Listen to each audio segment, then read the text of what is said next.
Mike brings up a really good point here. Signing John Tavares was a wonderful bit of business for Kyle Dubas. That was Picasso. This is his first contract negotiation of a significant NHL elite level persuasion. How much of this is not just part of a negotiation for William Nylander, but to Mike's point, this is a contract negotiation to Camp Marner and to Camp Matthews. This is a negotiation that if I'm Darren Ferris, who's the agent for Mitch Marner, I'm paying attention to, and for Jeff Jackson of Org Group for Austin Matthews. Yeah, and also you never know since we don't exactly know the Nylander situation, the parental involvement, but that always factors in. Like some are really, like roll up their sleeves and whatever. Others are more saying, okay, what's the market, blah, blah, blah. It's other amenities are just as important. But you're right. Kyle, he's looking at Nazem Kadri, Morgan Riley, third year of 6-year contracts that Lamoriello signed. Freddie Anderson, third year, 5-year contract that Lamoriello signed. Like, he got Tavares himself. That's Kyle Dubas. But otherwise, relatively contracts that fit. And now you're saying, geez, if I get out of whack, then I'm hurting the team as a whole. And it's a difficult one. I commend him. You're taking the hard stand, but you're right. It's his first rodeo this way as the guy in charge. How about offer sheets? Are no teams even looking at offer sheets? And if you do an offer sheet, can you offer to 2 players on one team?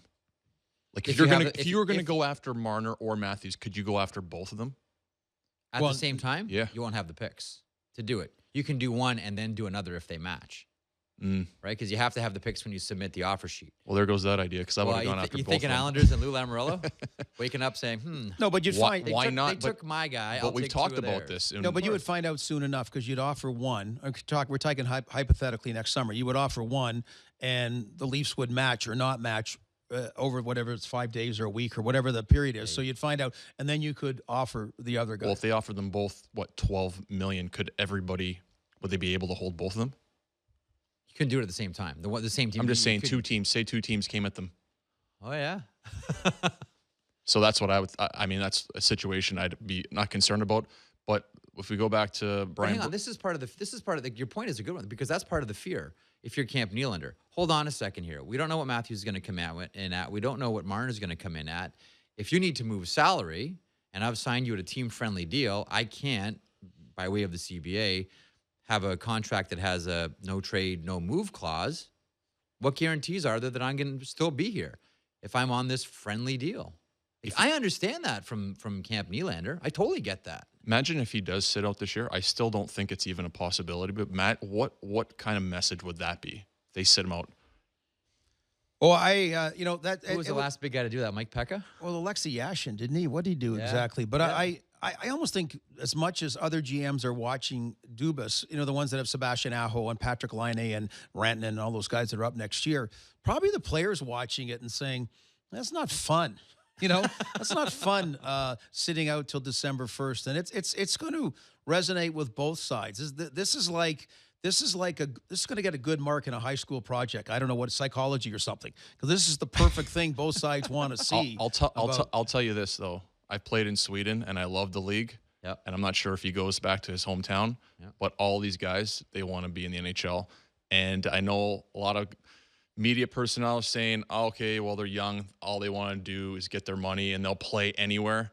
But guys want to win at the end of the day.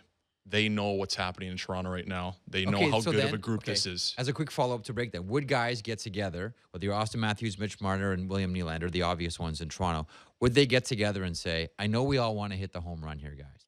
Like, I know you want 13. I know you want 10. I know you're looking for 9.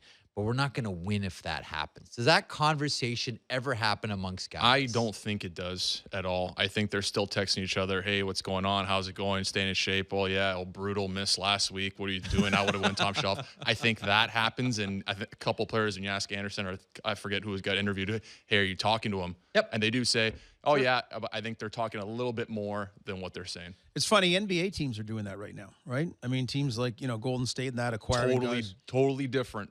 Yes and no. NBA, hockey, yes and basketball. Yeah, yes and no. I know.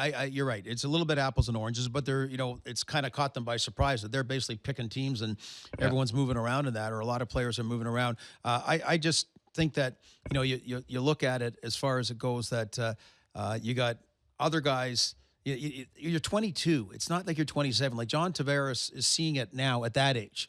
He's going to get married. Other guys at that age have families. There's other things, and you made a lot of money in that. But at 22, it's like the average 22 or 21-year-old. They don't really listen.